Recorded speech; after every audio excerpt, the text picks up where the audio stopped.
तो देखिए, special report में पहले बात कर लेते हैं चुनाव को लेकर। जैसे जैसे चुनाव की तारीख करीब आ रही है, वैसे वैसे मोदी का मिशन तेज हो रहा है। बिहार की 40 और पश्चिम बंगाल की 42 सीटों के लिए प्रधानमंत्री नरेंद्र मोदी ने पूरी ताकत झोंक दी है। 24 के महासंग्राम में मोदी के मिशन का क्या होगा आखिरी अंजाम, इस स्पेशल रिपोर्ट में देखिए।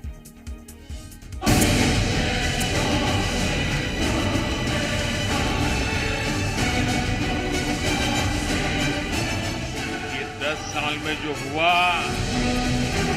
वो तो सिर्फ ट्रेलर है, ट्रेलर।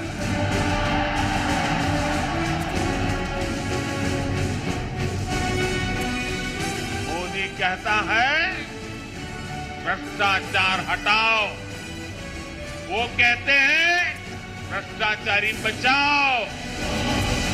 इलाका बिहार की जमुई लोकसभा सीट। करीब 28 मिनट का मोदी का भाषण। विपक्ष पर प्रहार और जबरदस्त प्रहार। मोदी के लहजे से साफ दिखा कि 400 पार जाने के लिए बिहार की 40 और पश्चिम बंगाल की 42 लोकसभा सीटों में से ज्यादा सीटें अपने पाले में करना कितना जरूरी है। 24 का चुनाव, बिहार के जमुई का राजनीतिक मंच। एक साथ मोदी और नीतीश कुमार, कभी सियासी दुश्मन तो अब पक्के दोस्त बन गए। दोनों ने एक दूसरे की जमकर तारीफ की तो विपक्ष को जमकर लताड़ लगाई। सबसे पहले समझिए पीएम मोदी की जमुई में वो 5 बड़ी बातें क्या हैं। भ्रष्टाचार, जंगल राज, विकास, इंडिया अलायंस, दलित और किसान। भ्रष्टाचारी कान खोल करके सुन ले, ये मोदी नहीं आया, 140 करोड़ देशवासियों का भ्रष्टाचारियों के प्रति गुस्सा निकल करके आया है। साथियों, मोदी कहता है भ्रष्टाचार हटाओ, वो कहते हैं भ्रष्टाचारी बचाओ। आज अपने को बड़ा भारी बात करेगा। 15 साल तक उन लोगों को मौका मिला। अब बिहार में क्या हुआ? कुछ नहीं हुआ। और उसके बाद जब हम लोगों को मौका मिला तो हम लोगों ने क्या क्या काम कर दिया। आप सोच लीजिए, कोई घर से बाहर नहीं निकलता था। अब कितना देर तक लोग, लड़का हो लड़की हो, सब निकलते हैं। अब कैसा हो गया। मोदी ने जमुई की सभा से बिहार की 6 सीटों को साधा। 24 के चुनाव में बिहार में पहले फेज में 19 अप्रैल को वोटिंग है। जमुई, गया, नवादा और औरंगाबाद में वोट डाले जाएंगे। 24 के चुनाव में एनडीए का 400 पार का लक्ष्य है तो बीजेपी को 370 को पार करना होगा।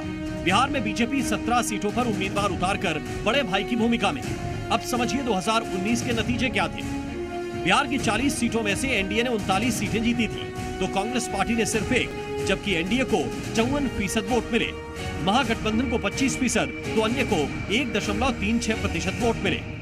मोदी कड़े और बड़े फैसले लेता है क्योंकि उसे 140 करोड़ भारतीयों के सपने पूरे करने हैं।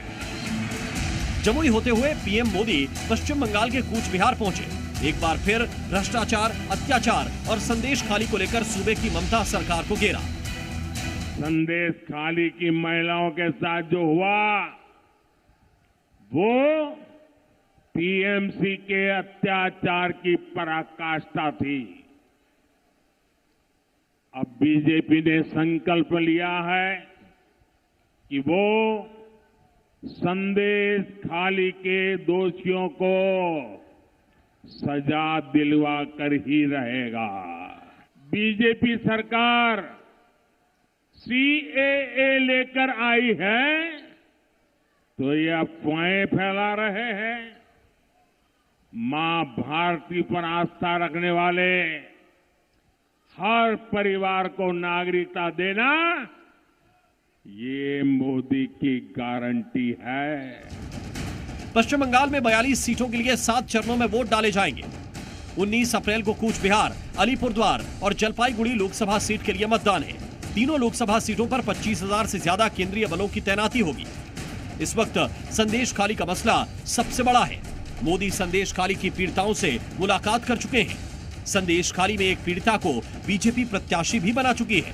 तो क्या बंगाल में 24 का चुनाव कुछ अलग ही होगा? ब्यूरो रिपोर्ट, जी मीडिया। और चलिए अब बात उस मुद्दे की जो इस चुनावी मौसम में सबसे ज्यादा चर्चा में है, और ये मुद्दा है महिला सम्मान का। चुनावी बयानबाजी में कई नेता महिलाओं पर आपत्तिजनक टिप्पणी कर रहे हैं, जिनमें आज रणदीप सुरजेवाला का नाम जुड़ गया है। इसके बाद बड़ा सियासी घमासान भी छिड़ा है।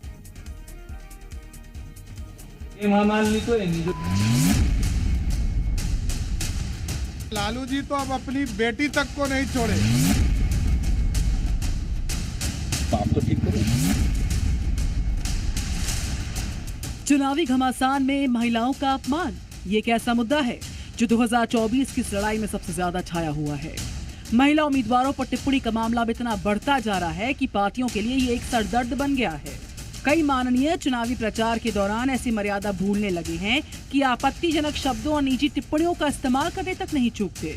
कुछ ऐसा ही नया मामला एक बार फिर से कांग्रेस की तरफ से ही सामने आया, जिसमें उनके वरिष्ठ नेता रणदीप सुरजेवाला ने मथुरा से बीजेपी उम्मीदवार हेमा मालिनी पर आपत्तिजनक टिप्पणी कर डाली। सुरजेवाला ने ये बयान पुंडरी विधानसभा में 31 मार्च को दिया था। एमएलए एमपी क्यों बनाते हैं? ताकि वो हमारी आवाज उठा सके, हमारी बात मनवाए, इसीलिए बनाते होंगे। कोई हेमा मालिनी तो है नहीं जो। हेमा मालिनी पर बोलते हुए सुरजेवाला का ये बयान तेजी के साथ वायरल हुआ, जिसके बाद इस पर बड़ा सियासी घमासान शुरू हो गया है। बीजेपी लगातार कांग्रेस पर महिला अपमान का आरोप लगा रही है। हमारी पार्टी की वरिष्ठ सांसद हेमा मालिनी जी के लिए किस प्रकार के आपत्तिजनक, अशोभनीय और अभद्र शब्द का प्रयोग कर रहे हैं, जिसे किसी औपचारिक मंच से बोलना भी संभव नहीं है। यह भारत की राजनीति में कांग्रेस पार्टी के द्वारा महिलाओं के प्रति अवमानना की एक नई निम्नता है। तो वहीं दूसरी तरफ आज नॉमिनेशन दाखिल करने पहुंची हेमा मालिनी ने भी इस पर प्रतिक्रिया दी है और कांग्रेस पर बड़ा वार किया है। अभी ये टारगेट क्यों करते हैं आप उनसे पूछिए ना, because we are very popular, we are famous and so target उन्हीं पे किया जाता है जो नाम वाले हैं ना, जो नाम नहीं है किसी के, उसको टारगेट करके फायदा गया उनका। लेकिन कांग्रेस पार्टी ऐसे नेताओं को कभी बोलती नहीं है, उनके ऊपर कोई एक्शन नहीं होता। आपको लगता है कि कांग्रेस पार्टी के बड़े नेताओं का सपोर्ट होता है इंसल्ट कराने में? I have no idea about it and then I think उन लोगों को हमारे प्रधानमंत्री जी से सीखना चाहिए। अब महिलाओं का कितना सम्मान करना चाहिए, कैसे सम्मान वो करते हैं ऐसा वो लोग भी करें, अच्छा रहेगा। हालांकि इस मामले पर सुरजेवाला सफाई भी दे रहे हैं। उनके बयान को तोड़ मरोड़ कर पेश किया गया, लेकिन उससे पहले एक बड़ा मुद्दा बन चुका है। ये कोई पहली बार नहीं है कि इस चुनाव में महिलाओं पर टिप्पणी कांग्रेस पर भारी पड़ी हो। अभी कंगना रनौत पर सुप्रिया श्रीनेत की टिप्पणी का मामला ठंडा भी नहीं हुआ कि कांग्रेस की तरफ से एक और महिला विरोधी बयान दे दिया गया। मंडी से बीजेपी उम्मीदवार कंगना रनौत पर सुप्रिया श्रीनेत ने एक सोशल मीडिया पर विवादित पोस्ट किया था, जिसके बाद उनको चुनाव आयोग ने फटकार लगाते हुए चेतावनी तक दे दी थी। उस मामले पर भी महिला सम्मान के मुद्दे पर बहुत सियासी वार किए गए। ज्यादा जो मुझे दुख हुआ है वो जो मंडी जिसे छोटा काशी कहा जाता है, पूरे विश्व में छोटे काशी के नाम से प्रसिद्ध है, जहाँ पे ऋषि पराशर से लेकर ऋषि मार्कंडेय जी ने तपस्या की है, उसके बारे में इतनी भद्दी टिप्पणी, तो हम सब मंडी वासी जो हैं वो बहुत ही कष्ट हमें हुआ है इस चीज को लेकर। महिला सम्मान का ये मुद्दा सिर्फ कांग्रेस पर ही भारी नहीं पड़ा, बल्कि इसकी चपेट में बीजेपी भी आई है। जब पश्चिम बंगाल बीजेपी के नेता दिलीप घोष ने सीएम ममता बनर्जी के परिवार को लेकर विवादित बयान दिया, दिलीप घोष पर तो इस मामले पर एफआईआर तक हो गई और चुनाव आयोग ने उनको नोटिस भी थमा दिया। दीदी की ये गुवार गुवार में त्रिपुरा में हमें बाप तो ठीक करो, जातर में हाँ ठीक करो। टीएमसी नेताओं ने दिलीप घोष के इस बयान को नारी अस्मिता के साथ जोड़ते हुए उनके खिलाफ मोर्चा खोल दिया। टीएमसी के नेता सुष्मिता देव ने दिलीप घोष के बयान की निंदा की और बीजेपी को महिला विरोधी तक बता डाला था। पर भारतीय जनता पार्टी फ्रस्ट्रेटेड है बंगाल में, वो हार रही है और जितना अपमान ममता दीदी का बीजेपी करेगी उतने ही लोग ममता दीदी के साथ रहेंगे। इसके अलावा राजनीतिक लक्ष्मण रेखा पार करने की राजनीति बिहार में भी बहुत देखी गई, जहां डिप्टी सीएम सम्राट चौधरी के एक बयान पर भी खूब बवाल हुआ था। सम्राट चौधरी ने लालू प्रसाद यादव को उनकी बेटी रोहिणी आचार्य को लेकर एक ऐसा बयान दिया जिसको लेकर राजनीति गर्मा गई। सम्राट चौधरी ने रोहिणी आचार्य की टिकट को उनके पिता को किडनी देने के साथ जोड़ दिया था। लालू जी तो अब अपनी बेटी तक को नहीं छोड़े, पहले किडनी लिए तब टिकट दिया। यही है लालू यादव जी का परिचय। जो व्यक्ति अपने बेटी तक को नहीं छोड़ता हो उसी का नाम है लालू प्रसाद। इतना ही नहीं, महिला सम्मान की वजह से पवन सिंह को टिकट तक गंवानी पड़ गई थी। जब टीएमसी ने पवन सिंह को बंगाल की महिलाओं का अपमान करने के आरोप लगाए थे, तब उसका असर ये हुआ था कि पवन ने बंगाल से चुनाव लड़ने से ही इनकार कर दिया था। राजनीति में चुनावों के दौरान एक दूसरे पर कई सियासी हमले होते हैं, लेकिन व्यक्तिगत टिप्पणियों और अमर्यादित भाषा का इस्तेमाल किसी भी तरह से बर्दाश्त नहीं किया जा सकता। ब्यूरो रिपोर्ट, जी मीडिया। बिहार में इंडिया अलायंस को एक और झटका लगा है। कांग्रेस से पूर्णिया का टिकट मांग रहे पप्पू यादव की बात जब नहीं सुनी गई तो आखिरकार उन्होंने पूर्णिया से निर्दलीय प्रत्याशी के तौर पर पर्चा दाखिल कर दिया है। अब कांग्रेस अपने बयानों में पप्पू से किनारा कर रही है, लेकिन पप्पू कांग्रेस परिवार के साथ होने का दावा कर रहे हैं। इधर पप्पू की उम्मीदवारी ने पूर्णिया की जंग को त्रिकोणीय बना दिया। चर्चा इस बात की हो रही है कि निर्दलीय पप्पू चुनावी खेल जीतेंगे या फिर किसी का खेल खराब कर देंगे।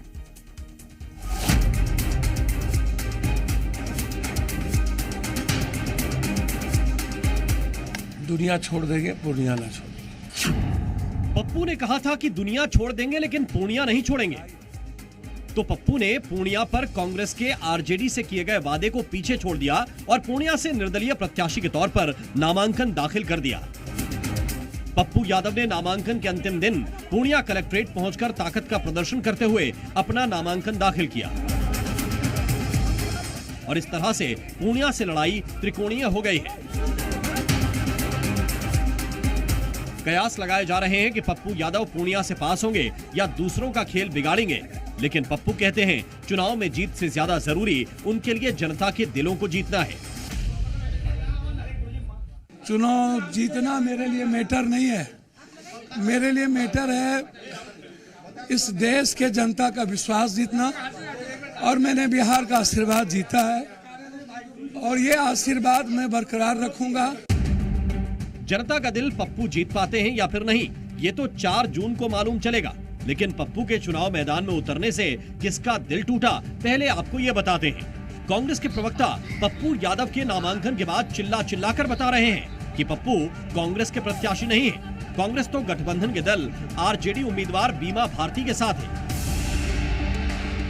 पप्पू यादव जी कांग्रेस पार्टी के उम्मीदवार नहीं है। कांग्रेस पार्टी के कोटे में 40 में से जो 9 सीटें आई हैं उसमें पूर्णिया नहीं है। पूर्णिया आरजेडी के कोटे में है और आरजेडी ने बीमा भारती को अपना प्रत्याशी बनाया है। कांग्रेस के प्रवक्ता जो कुछ बता रहे हैं, पप्पू यादव की कहानी उससे थोड़ी सी अलग है। पप्पू यादव कहते हैं कि वो कांग्रेस को मजबूत कर रहे हैं और कांग्रेस के कार्यकर्ता उनके साथ हैं। कांग्रेस परिवार का मैंने आशीर्वाद जीता है, कांग्रेस परिवार मेरे साथ है और मैं कांग्रेस परिवार के आजीवन साथ रहूंगा और इस देश की जनता की सेवा करूंगा। पूर्णिया, सीमांचल, कोसी को दुनिया का नंबर 1 बनाऊंगा। पप्पू यादव के ऐसे बयान बिहार में कांग्रेस के सहयोगी आरजेडी की टेंशन बढ़ाने वाले हैं। आरजेडी ने जेडीयू से पार्टी में आई बीमा भारती को पूर्णिया से उम्मीदवार बनाया। खुद लालू ने उनके नाम पर वीटो किया। कांग्रेस और पप्पू यादव के मेलजोल पर लालू परिवार नजर रखे हुए है। तभी बीमा भारती ने फटाफट नामांकन किया और लालू यादव ने तेजस्वी यादव को पूर्णिया भी भेज दिया और बीमा भारती के समर्थन में रैली भी करा दी। और पप्पू की उम्मीदवारी पर तेजस्वी कह चुके हैं कि जो हमारे खिलाफ है वो बीजेपी के साथ है। नहीं, हम लोग कहाँ किसी को नाम लेंगे। उनका भी नामांकन है भाई, जाहिर सी बात है। जो हमारे खिलाफ है वो बीजेपी के साथ। कौन कहाँ से क्या कर रहा है हमको क्या पता। हम अपने पार्टी का ना देखेंगे, अपने गठबंधन का ना देखेंगे। फिलहाल पप्पू यादव ने पूर्णिया के लिए लालू यादव को मनाने की कोशिश भी की, लेकिन जब बात नहीं बनी तो निर्दलीय पर्चा भरकर मैदान में उतर गए। हालांकि उनके पास मधेपुरा का भी ऑफर था, लेकिन अब आप ये समझिए कि पप्पू को पूर्णिया ही क्यों चाहिए। दरअसल वो 3 बार पूर्णिया से सांसद रहे हैं, 5 साल से लगातार क्षेत्र में मेहनत कर रहे हैं। 2019 में मधेपुरा से चुनाव लड़े थे लेकिन हार गए। यादव मुस्लिम वोट से जीत की उम्मीद है। पूर्णिया के लिए कांग्रेस ने अपनी पार्टी का विलय किया था। अगर पूर्णिया से जीते तो यादव वोट बैंक पर प्रभाव भी बढ़ेगा। हो सकता है मेरे में कमी रह गई हो, मेरी पूजा में, मेरी इबादत में, मेरी प्रार्थना में। मैंने उन्हें साफ शब्दों में कहा कि मैं परिवार का हूं, मैं मर्जर नहीं करूंगा, मैं मधेपुरा सुपौल नहीं जाऊंगा। मैंने कहा कि यदि आपको लगता हो कि कांग्रेस क्यों ज्वाइन किए, यदि लालू यादव जी के मन में किसी बात की ठेस हो तो आप हमको पूर्णिया दे दीजिए और लालटेन हिस्से दे दीजिए, हमको कोई दिक्कत नहीं, मैं लालटेन, लेकिन पूर्णिया नहीं छोड़ूंगा।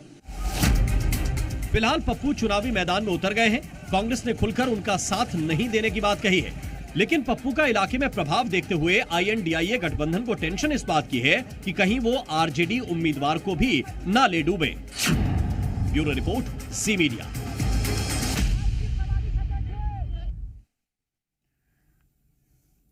और चलिए अब आगे बढ़ेंगे तो देखिए आगे बड़ी खबर हम आपको दिखाएंगे, क्योंकि लगातार कुछ ऐसी तस्वीरें सामने आती हैं जहां आप संशय भी करते हैं। और बात करेंगे एक ऐसे बिजनेसमैन की जो एक ही साल में अर्श से फर्श पर पहुंच गया और एक ही साल में उसकी 17,000 करोड़ की नेटवर्थ से वो शून्य तक पहुंच गया। कौन है ये बिजनेसमैन और कैसे शुरू हुई उसके पतन की कहानी, इस स्पेशल रिपोर्ट में देखिए।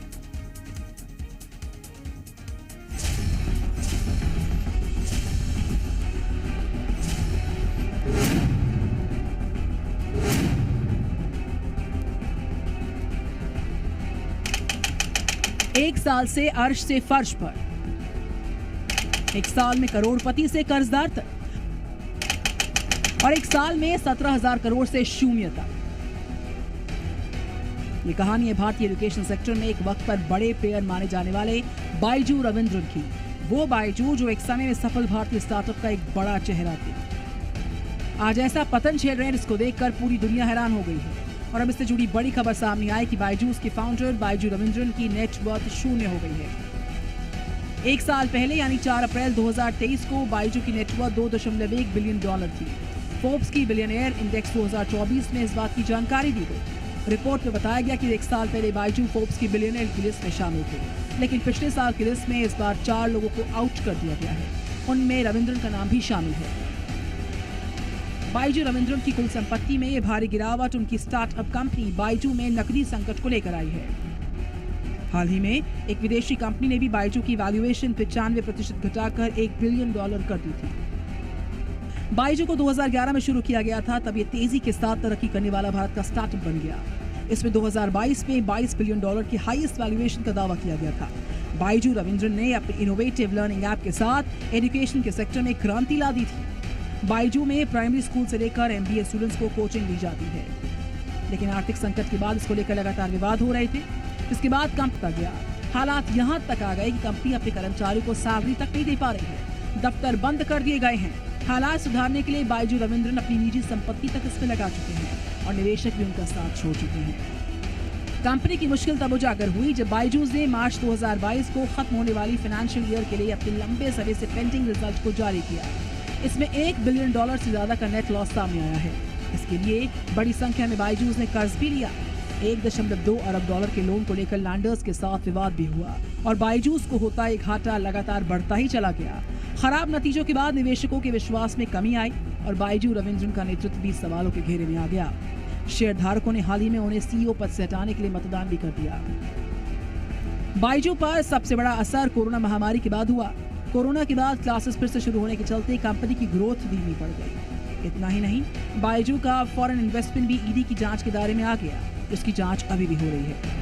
बायजू रविंद्रन की नेटवर्थ की अगर बात करें तो साल 2020 में ये 15,000 करोड़ थी, 2021 में ये 20,861 करोड़, 2022 में 30,000 करीब थी। उसके बाद इसमें बड़ी गिरावट दर्ज की गई, जिसमें 2023 में ये 17,524 करोड़ पर आई और 2024 में ये 0 पर पहुंच गई। एक वक्त था जब बायजू ने अपने ब्रांड के लिए लियोनेल मेसी तक को ब्रांड एम्बेसडर बना दिया था। इतना ही नहीं, भारतीय क्रिकेट टीम को स्पॉन्सर तक किया था।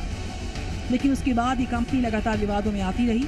कर्मचारियों ने भी कई सारे आरोप लगाए। यही वजह है कि आज ये अर्श से फर्श पर आ चुकी है। ब्यूरो रिपोर्ट, ज़ी मीडिया।